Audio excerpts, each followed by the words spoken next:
Hello. అన్న good morning. Good morning. ఎక్కడ brother? మాది కామారెడ్డి డిస్టిక్. మనం ఇందాక రాజు అని మిట్టు రాజా చెప్పు బ్రదర్. అయితే వీళ్ళు డ్రామాలు చేస్తుర్రు అన్న. మీ కాంగ్రెస్ పార్టీ మీది? నేను 20 ఏళ్ళ కమాన కాంగ్రెస్ పార్టీలో తిరిగిన, జెండాలు మోసిన, జైలు కొట్టిన.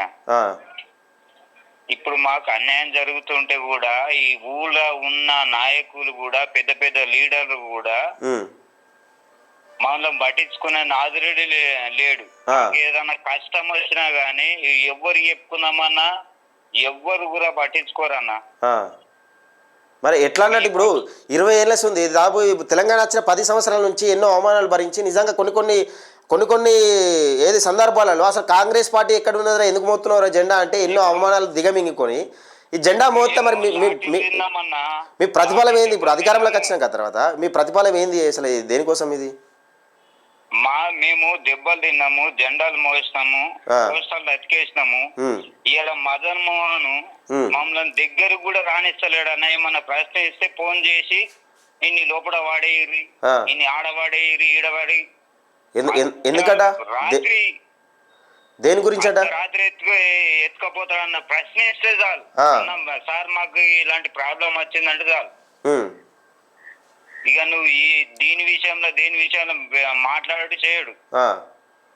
చక్క పోలీసు వాళ్ళు ఫోన్ చేస్తాడు, ఎత్తుకపోయి ఇక ఆయన ఇష్టం. ఇక తప్పకుండా బ్రదర్, నేను నెక్స్ట్ ఇప్పుడు ఎమ్మెల్సీ ఎన్నికలు అయిపోయినాయి కదా, నెక్స్ట్ నేను అదే ప్రోగ్రామ్ పెట్టుకుందాం అనుకుంటున్నాను. ఎందుకంటే కాంగ్రెస్ పార్టీలో కష్టపడ్డ కార్యకర్తలు నాకు మస్తు మంది చెప్తా ఉన్నారు. చాలా మంది మేము 20 ఏళ్ళ కమ్మన్న జెండాలు మోసిన మేము ఆవేదన చెప్పుకుంటున్నాం, మా బాధ చెప్పుకుంటున్నామే.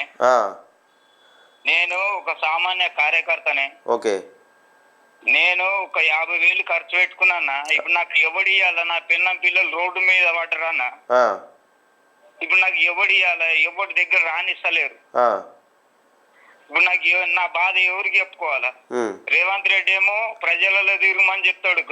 ఎమ్మెల్యే రేవంత్ రెడ్డి చెప్పేదానికి వీళ్ళు చేసేదానికి అగెనిస్ట్ గా కనబడతా ఉంది. అటు రాహుల్ గాంధీ చెప్పేదానికి, ఇటు రాష్ట్ర ప్రభుత్వం చేసేదానికి అగెనిస్ట్ ఉంది. మరి వీళ్ళు చెప్పేది ఒకటి చేసేది ఒకటి, ఎందుకు ఇట్లా కార్యకర్తలను బదనం చేస్తున్నారు అర్థం కాలే. మరి మాకు టార్చర్ అవుతుందన్న. ఇప్పుడు నేను 50,000 ఖర్చు పెట్టుకుంటే రోడ్ల పాలు అవుతున్నాము, పని లేదు, ఉపాధి లేదు. నేను ఒక మేస్త్రి పని చేసుకుంటాను. నా ఈ 50,000 ఖర్చు పెట్టుకున్నంటే అర్థం చేసుకోండి.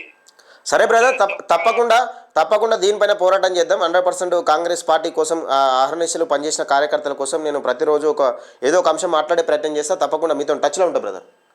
Okay sir. ఇది జెండాలు మోసి కార్యకర్తలు ఎన్నో అవమానాలు భరించి 50,000 ఖర్చు పెట్టుకున్నాడు ఆయన ఉన్న పరిస్థితుల్లో. 50,000 అంటే గొప్పనే. మరి ఆయన ఉన్న పరిస్థితుల్లో మేస్త్రి పని చేస్తున్నాడట. ఆయన 50,000 ఖర్చు పెట్టుకున్నాడు, రోడ్డు మీద పడ్డాడు. ఇప్పుడు దగ్గర రాణిస్తలేట స్థానిక అక్కడ ఉన్న క్యాండిడేట్. ఇది జిందాబాదులు కొట్టినాడో ముందు తిరుగుతూ ఉన్నాడు, జెండాలు మోసినాడో సపరేట్గా వెనక కూర్చుంటా ఉన్నాడు. ఇటువంటి పరిస్థితి. నియోజకవర్గ స్థాయిలో ఏదైనా కానీ కాంగ్రెస్ కార్యకర్తలను గుర్తించాలి, ఇది క్లియర్. దీనిపైన మనం పోరాటం సిద్ధంగా ఉన్నాం.